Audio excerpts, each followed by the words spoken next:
Well, I do appreciate the opportunity to explain our thoughts this evening. I believe that we have tried to answer the questions that are appropriate to this. And one of them is that we need to be careful how we spend our school dollar. I personally believe, and will go on record, that we have been wasting too much money. I believe that it's time that we utilize the resources that we already have. And pretty soon, probably the prosecuting attorney candidates will come forward to make their thoughts. Gene Simmons is free to us, and I'd like to see him be able to do what the job we elected him to do. Thank you.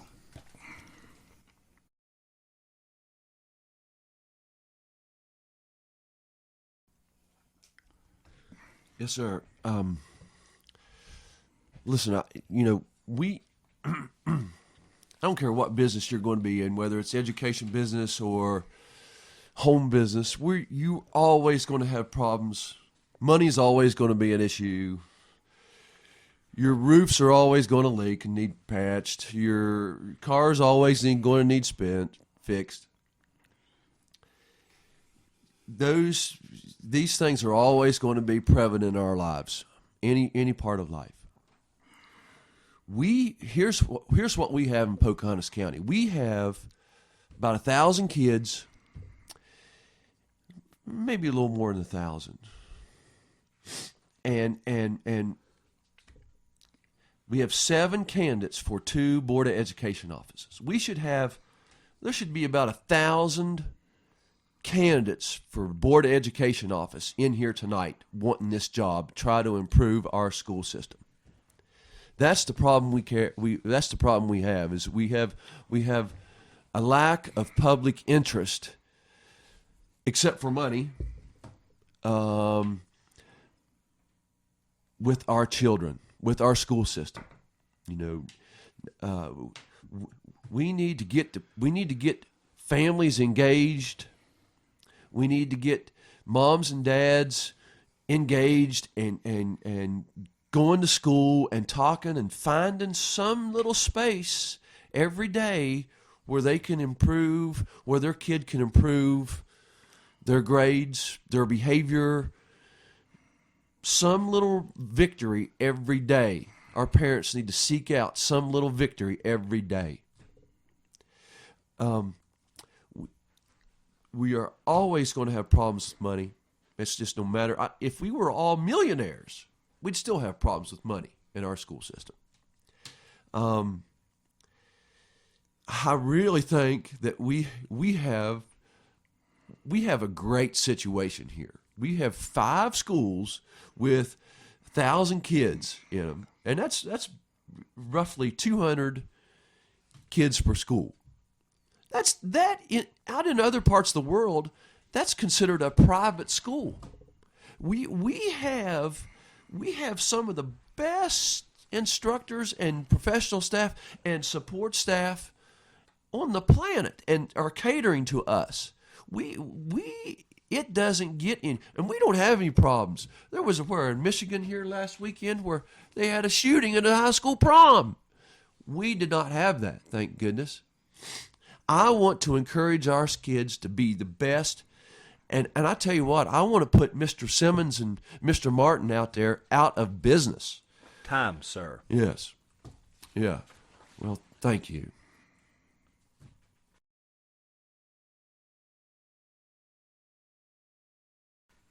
Mr. Jordan. Well, I want to say one thing. We entrust our children to the school personnel and teachers every day, and our children are in great hands. But our teachers are changing lives. We entrust them with our dearest part of our life and their children. Our teachers affect children's lives from the beginning, affect their career paths, affect their morality, everything else. And we have a tremendous staff. I will come forth and say that. We need to be more financially responsible. We also need to listen to the public, and I really believe we need to consider doing as much as vocation as we can I know we're a long county. We're always going to have a lot of transportation issues, which is going to make expense. We also have another problem. I hear Mr. Gibson talking about getting the teachers more involved. West Virginia, has a very low pay rate for teachers. We have many teachers within our school. They're working a second job after work, and I mean they're doing their job, another job, and doing their homework at night. And I mean, it's economics. We have to consider their needs and what they're giving us and try to provide the best we can for them. But we can't write a blank check or spend beyond our means, because if we're doing that, we may be cutting the throat of the very people that would be providing the money for our levy. We may be putting families outside of Pocahontas County. It's sad every spring when Snowshoe closes to see the U-Hauls leaving Pocahontas County. And then many people went away to work on construction and stayed. I mean, it's just, we're losing the fiber of our county, but we're still getting paid for 1,400 students. If we even go back to 8, we need to manage that money and use it properly. And we need to work on the math program. We also need to work on internet advancement, because this is a computer world we're in. We need to train our children to be financially responsible as well, how to handle their money when they get their paychecks, how to apply for jobs, do the basic skills we have.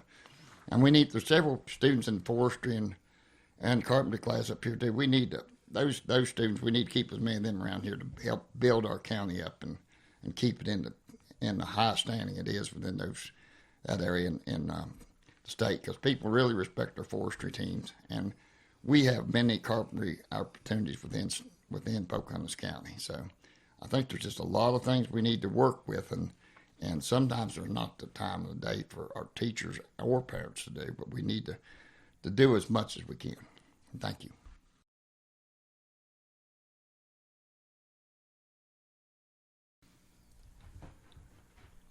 Mr. Vance.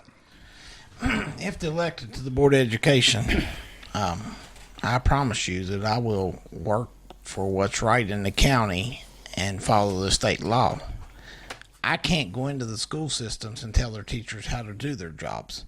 But if there's a problem with any of the schools in this county and it's brought to my attention, I will assure you it will be addressed. I will address it to the principal and then to the superintendent. And if it don't get resolved that way, we'll put it on the agenda. I assure you people that it will be taken care of. There's several things that I hear is going on, but it'll be taken care of and it will be addressed. And the vocational is very important to the school system, and I'd like to see it move up. Even if it takes, instead of moving the kids, the 7th and 8th graders, come to the high school for 2 hours a day, let them come up there, get some more training to support them, transport them up there. It's going to cost a little bit more in fuel, but you know what? Maybe we'll keep some kids interested. Maybe they won't drop out if you put them in some vocational. There's stuff out there that can be done, and, I'm a firm believer in doing it. And as far as the meetings goes, there's people I've been hearing, why don't they post their agendas? Well, I thought they did post them, but they said, well, we can't make the meetings on Monday nights. Why don't they have them on Tuesday or Wednesday? I said, well, if elected, I will check into it and see if they can have it on a different night besides Monday. I assure you that I will work for the people, and if I can't do the job that's there, then I'll get off of it. I'm going to work for the people and spend the money in the right place where it needs to be. Thank you.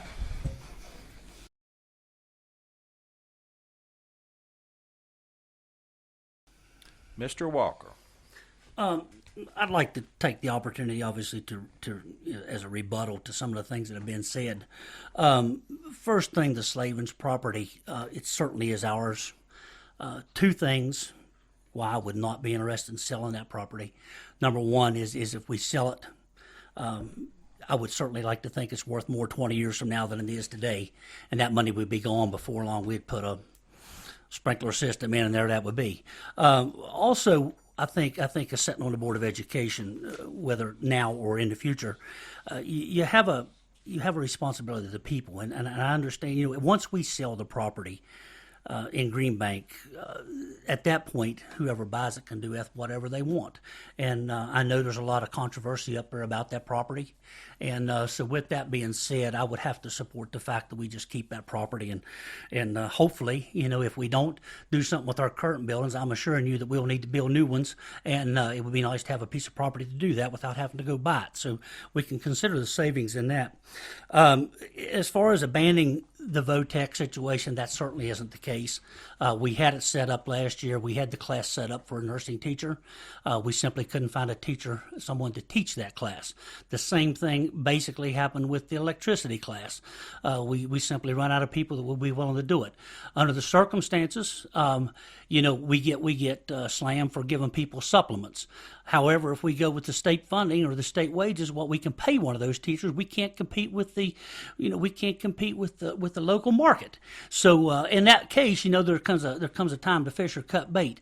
We're certainly going to try to continue to do those things. The vocational programs we have now are not only tops in this county, but they're also tops in the state and even on the federal. In the national levels, we've competed very well there.